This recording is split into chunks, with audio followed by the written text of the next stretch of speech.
Swayam Prabha, Digital India, Educated India.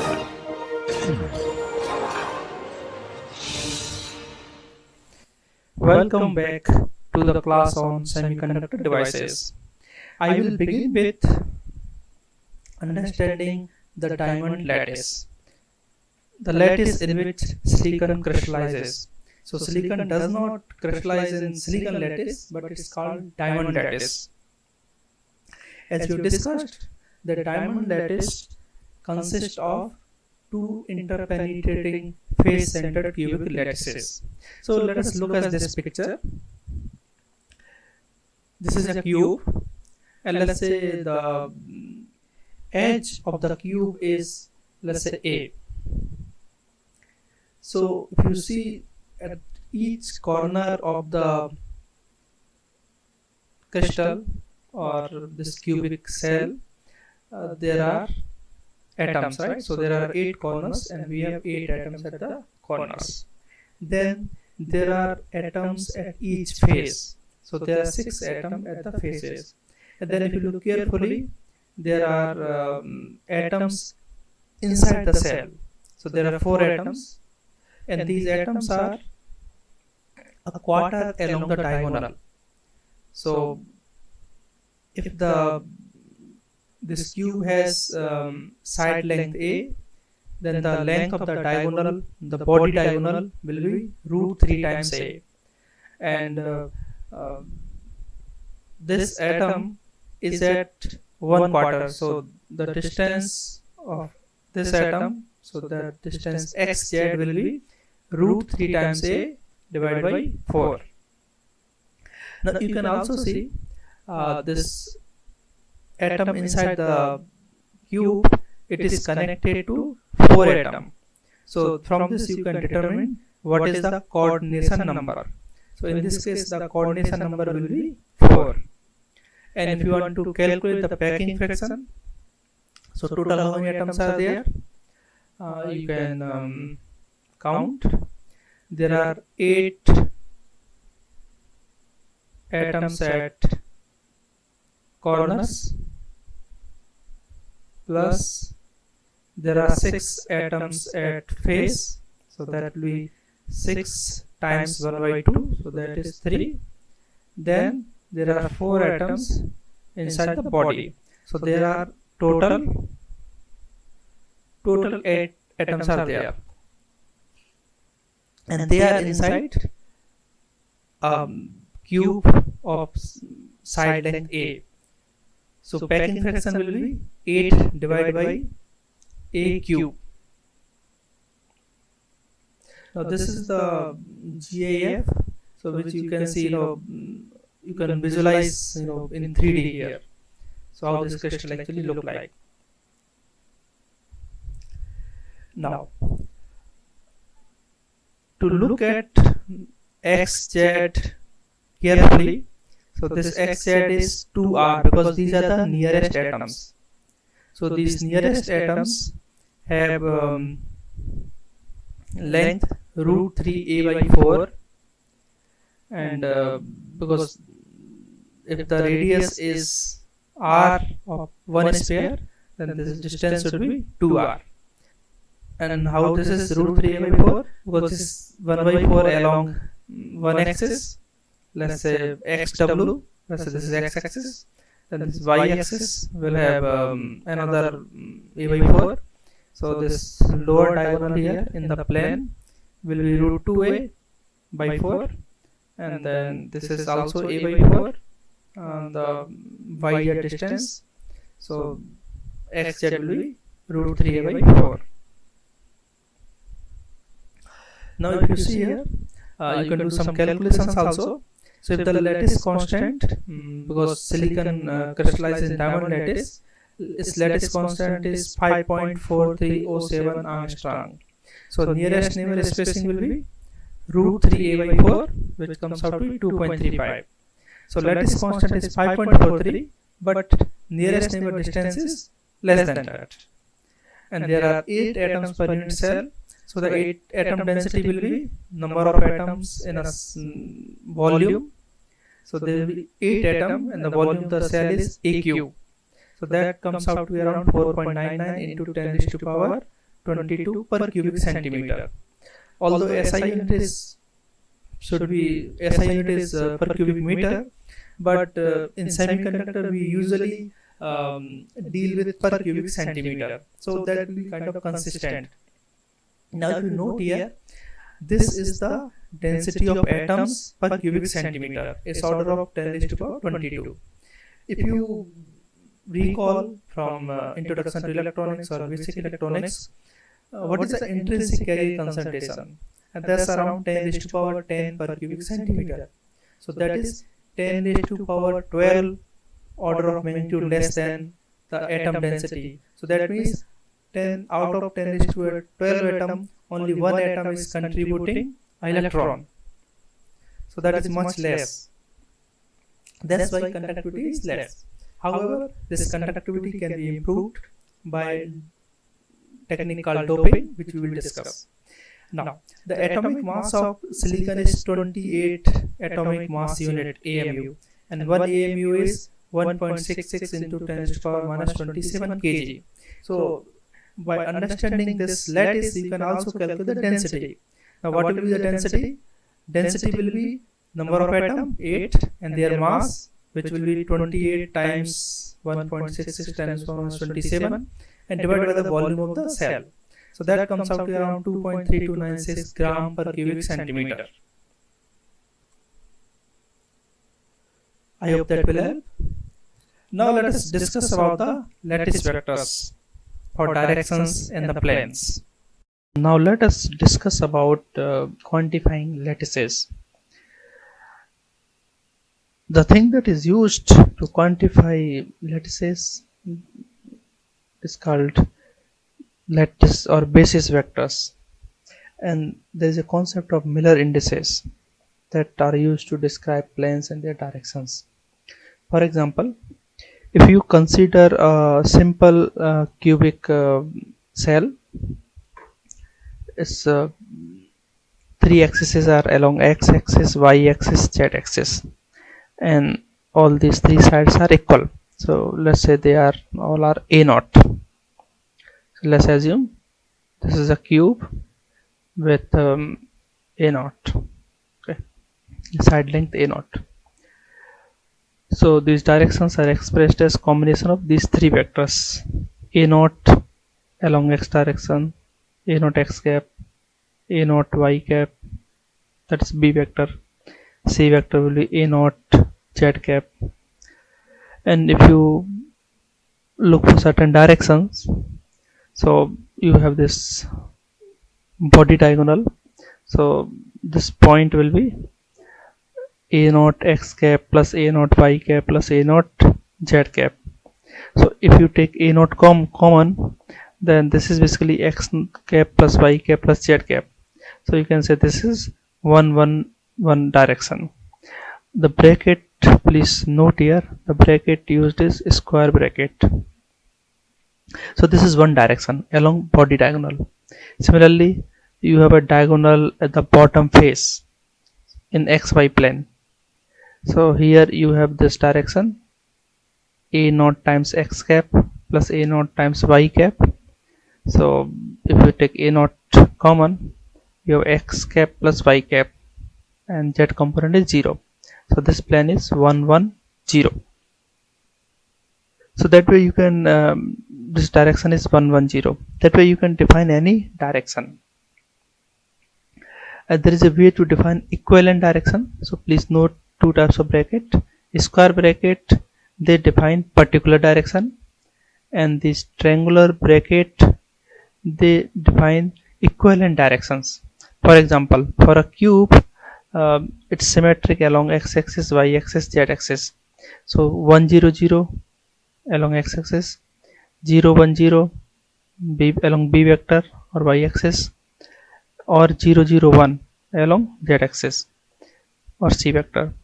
So they are equivalent. So they can be described by triangular bracket 1 0 0. So this triangular bracket 100 describes all these 100, 010, 001 directions. In fact, uh, minus a vector, minus b vector, and minus c vector will also be equivalent. So that you can say basically minus 100 or 0 minus 10 or 00 minus 1. But we do not represent them with a minus sign. Instead, we use a bar. So if there's a vector along minus a direction, so we will use bar 100. If there's a vector along minus y axis or minus b vector, we will use 0 bar 10. Similarly, for minus z axis, we will use 0 0 bar 1. So all these are equivalent directions. Now, how do they relate to the plane? So for example, if you see a plane here, let's say this is x-axis, this is y-axis, and this is z-axis. So this is basically this plane is cutting x-axis at say some point a naught, right? And it is not intersecting with y and z axis. So that means intersection is at infinity. So there is an intersection at a infinity and infinity. So this is basically perpendicular to x-axis. So there is a plane perpendicular to 100 direction, and that plane is in parenthesis 100. So you note the difference. This parenthesis 100 is plane 100, and square bracket 100 is a direction 100. Similarly, you have 110. So that plane intersect x-axis at a naught, y-axis at a naught, and z-axis at infinity. That is plane 100. Similarly, plane 111, it intersect x-axis at a naught, y-axis at a naught, and z-axis at a naught. Now it is very interesting to note that plane described by certain indices h, k, l. You can represent these three numbers as, you can also write it as h, k, and l, right? So this plane HKL is perpendicular to direction HKL. So there is a procedure how to find out the Miller indices of a plane. If you want to determine the plane similar indices, you find out what is the intersect. So for example, a plane here intersect, let's say this plane intersect at 2a along x-axis, 2a along y-axis, and at infinity along z-axis. So you note down these three intercept for x, y, and z. You take their inverse. So 1y x intercept, 1y y intercept, 1y z intercept.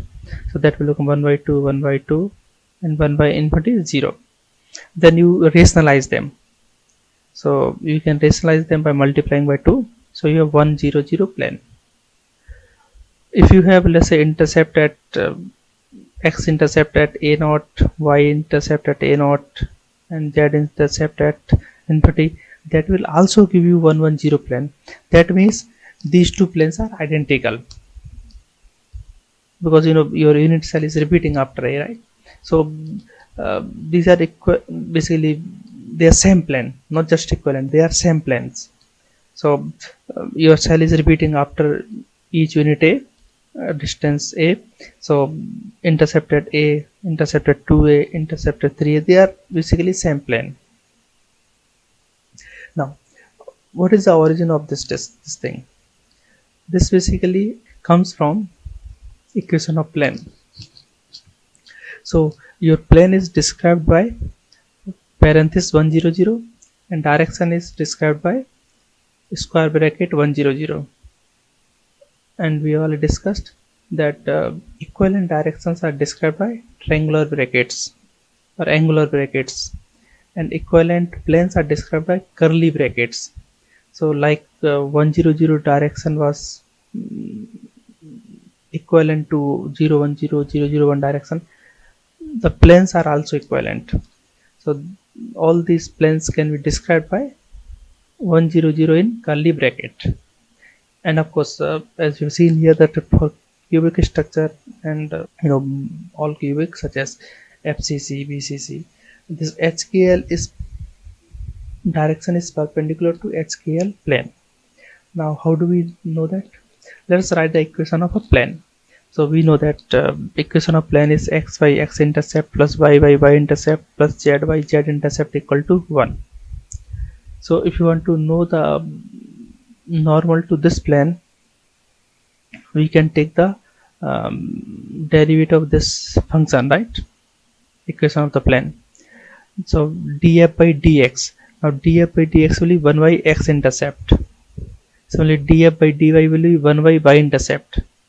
So what you get basically 1 by x intercept along x cap, 1 by y intercept along y cap, 1 by z intercept along z cap. So that basically gives you the gradient. So you can note here that with intercept you have 1 by x intercept, 1 by y intercept, 1 by z intercept as the coefficient of equation of plane, and they are also coefficient for the gradient. So they basically give the same plane and same normal to the plane. So they can describe by the same HKL value. So for example, 1 to 1 plane, it has intercept at x 2a, at z 2a, at y a, because you have to invert and multiply by 2, so it's other way around. So for 1 to 1 plane, intercept are 2 1 2, right? And then normal to this plane is 1 to 1 vector. Now why what is the purpose of naming these planes? Because when you name them, you can describe, you can discuss about different planes, because when we deal with crystal, we use these planes for a specific purpose. Now these properties are determined by the number of atoms or plane specific properties for a particular semiconductor, how atoms are arranged. So they describe properties of particular planes. For example, if a plane has more number of atoms, so it will give more opportunity for reaction. For example, silicon 1 1 1 1, right? It is more reactive. So for example, if you have a silicon substrate with 100 surface, if you etch it with potassium hydroxide, it will preferentially etch along 1 1 1 1 plane. So that will not be exactly perpendicular, right? So that will be some slanted, there is some angle, right? So instead of let's say this is silicon surface 100, right? If you etch it, it will not exactly etch perpendicular, right? But it will etch at certain angle. It will etch at certain angle, right? And this angle will be given by the angle between two planes. Now angle between two planes will be same as angle between their perpendiculars, right? And you can also calculate what will be the angle between two planes. So let's say HKL 100 and this HKL is, let's say, 111, right? So what will be the angle between them? You can do the dot product. A dot B is AB cosine theta. So cosine theta will be A dot B divided by magnitude of A, magnitude of B. So if you take the dot product, so this will be 1, right? 1 into 1, 0 into 1, 0 into 1, so it will be 1. And then if you take the magnitude, this magnitude is 1, this magnitude will be root 3. So A dot B cosine theta is 1. So AB cosine theta is 1. So cosine theta will be 1 by root 3. So that will give theta certain value, I think 54.7. So you can work it out, eh? So and These crystal planes are also used to mark the wafer, because once you have the wafer in front of you, there is no way you can figure out, what is the direction. So if you see a typical wafer in the lab, they will have certain markings, and these planes are used to specify, how particular wafer will look like, how 100 plan wafer will be different from 111 wafer, like that. And they are used for pattern element, and of course each plane will have different reactivity to materials, because density of electrons, density of atoms is different, and they will have different reconstruction, you know because the arrangement of atoms is different. If you look at, for example, for FCC, if you look at a surface, let's say 100, you will have 5 atoms. If you look at the diagonal, then you will have different arrangement. If you look at body diagonal, you will have different arrangement. So all these properties are described by these planes. So basically, you can do this exercise, or KOH. So because QHH is silicon 100 along 111 plane, so you can find the H angle, and that should come out around 54.7 degree. This slide shows the summary of Miller indices. So in a parenthesis, HKL represent a specific plane. In a square bracket, HKL represent a particular direction, which is perpendicular to HKL plane. Similarly, curly bracket, they represent a set of equivalent planes, and angular bracket, they represent set of equivalent directions. So summary, in first lecture we discussed that current depends on charge and velocity, and this requires that we should know what factors will determine the charge, what factors will determine the velocity. So right now we are discussing what factors will determine the charge. The charge comes from electron, and electrons are in the crystal.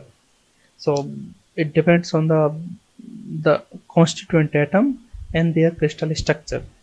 So the semiconductor of interest in this class, we have silicon, germanium, 3,5 gallium arsenide, all those semiconductors. They crystallize in some kind similar to diamond lattice.